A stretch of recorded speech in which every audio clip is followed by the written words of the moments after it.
Bienvenue sur Africa 24 dans cette nouvelle édition du 12-15. Voici les titres. Le gouvernement a enfin dévoilé en République démocratique du Congo après l'investiture du président Félix Tshisekedi le 24 janvier. Le parti du président et les forces de son prédécesseur forment un gouvernement de coalition, une première expérience de cohabitation dans le pays. Vous entendrez le Premier ministre dès le début de ce journal.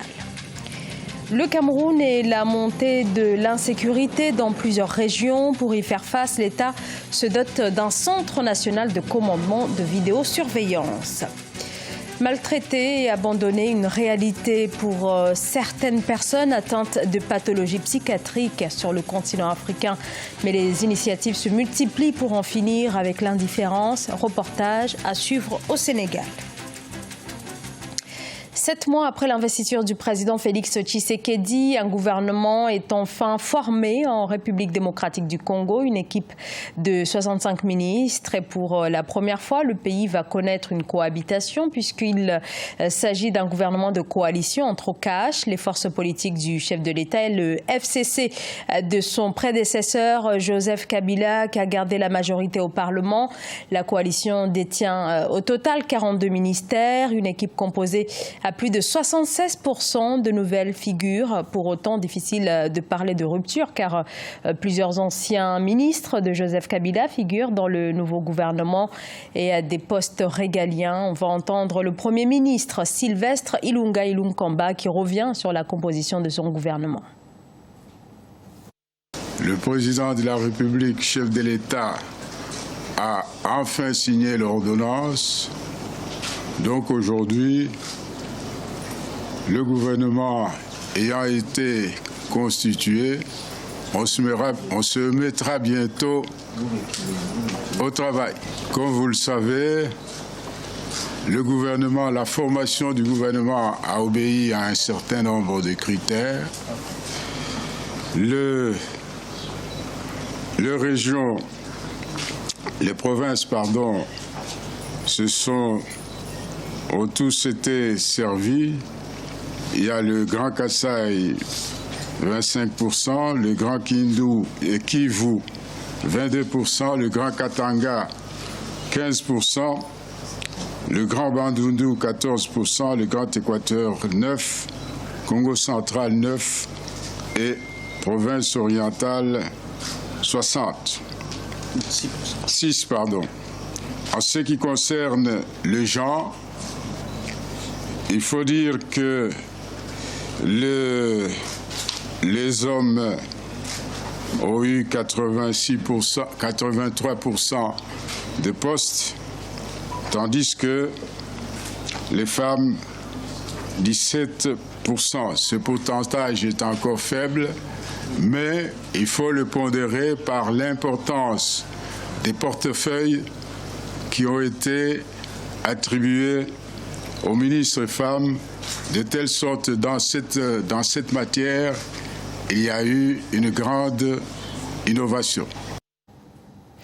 Au Cameroun, la police renforce son dispositif sécuritaire par la vidéosurveillance avec 2000 caméras réparties sur l'ensemble du territoire. À terme, l'État en veut 7000 avec le soutien notamment du géant chinois Huawei. Nelly Claude Bessa. La police camerounaise a franchi un nouveau cap dans la protection du territoire. En s'arrimant aux technologies de l'information et de la communication, les services de sécurité du pays bénéficient désormais d'un centre de commandement de vidéosurveillance. L'infrastructure, selon les forces de défense et de sécurité, vise à sécuriser le territoire, lutter contre le grand banditisme et le désordre urbain. Au-delà de son apport déterminant dans le contrôle et le dénouement de situations délictuelles ou criminelles, la régulation de la circulation routière et même la lutte contre le désordre urbain, ce centre est un cadre approprié de gestion de crise et de surveillance. Le système de vidéosurveillance installé à Yaoundé, d'une capacité actuelle de 2000 caméras, est doté de générateurs électriques, soit une autonomie garantie pour assurer le service en cas de coupure d'énergie électrique.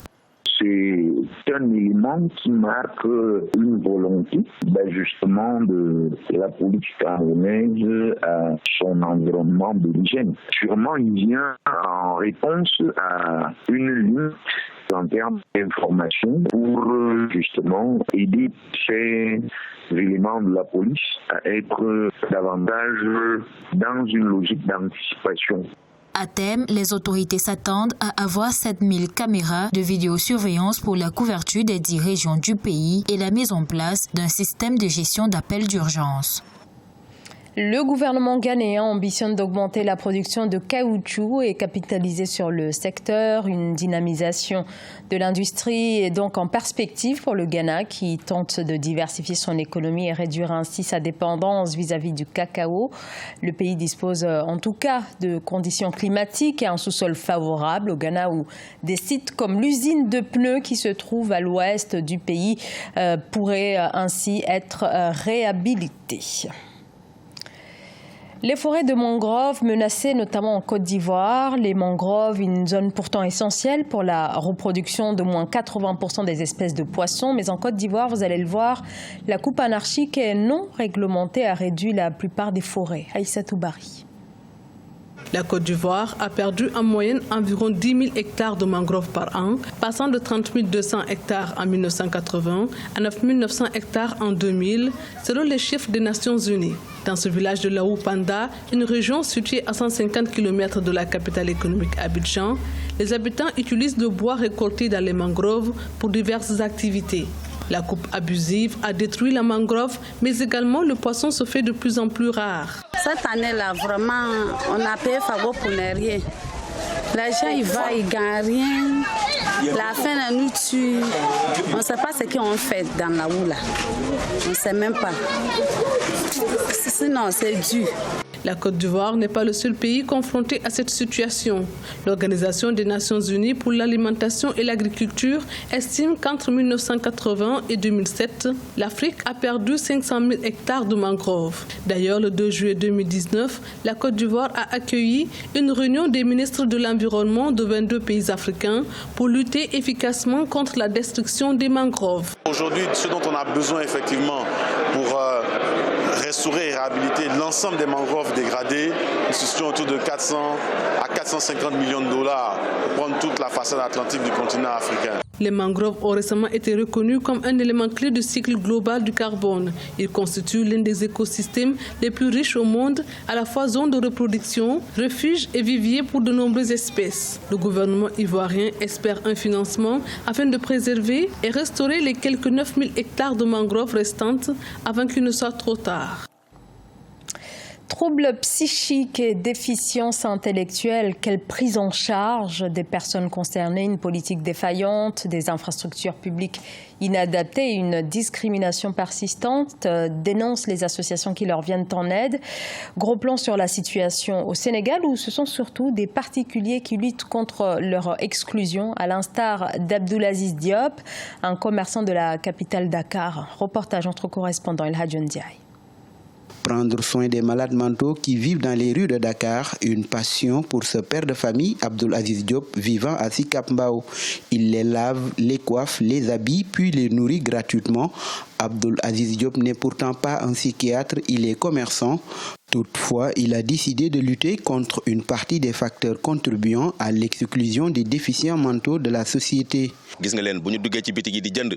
J'ai remarqué que depuis tout petit, quand un malade mental rentre dans une boutique ou dans un endroit, il est mis dehors.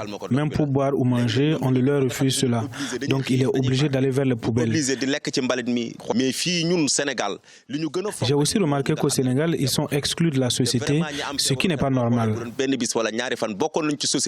Selon Abdoulaziz, leur incapacité à se loger, à se nourrir et à prendre soin de leur hygiène sont aussi les principaux facteurs de leur errance.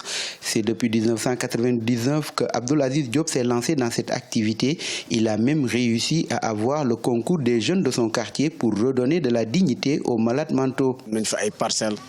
Il nous arrive parfois et d'ailleurs très souvent de faire le tour de certaines localités comme les parcelles Asseni, Guédiawaye, Diamangun à la recherche de malades mentaux pour pouvoir les aider car ils ont besoin de vêtements propres, de la nourriture mais également aussi d'une bonne douche. Si les jeunes des autres quartiers pouvaient en faire autant, nous pourrons ensemble aider ces personnes qui sont dans des situations très difficiles. À Dakar et comme dans toutes les capitales du continent, les malades mentaux errants font souvent partie du paysage urbain. C'est pour cela, Abdoul Aziz Diop déplore le nombre insuffisant de spécialistes et de structures pouvant accueillir les malades mentaux errants ainsi que la stigmatisation dont ils sont victimes. Ce journal a été réalisé par l'ensemble de la rédaction. Merci de votre fidélité. Dans un instant, une nouvelle édition de l'actualité sur Africa 24.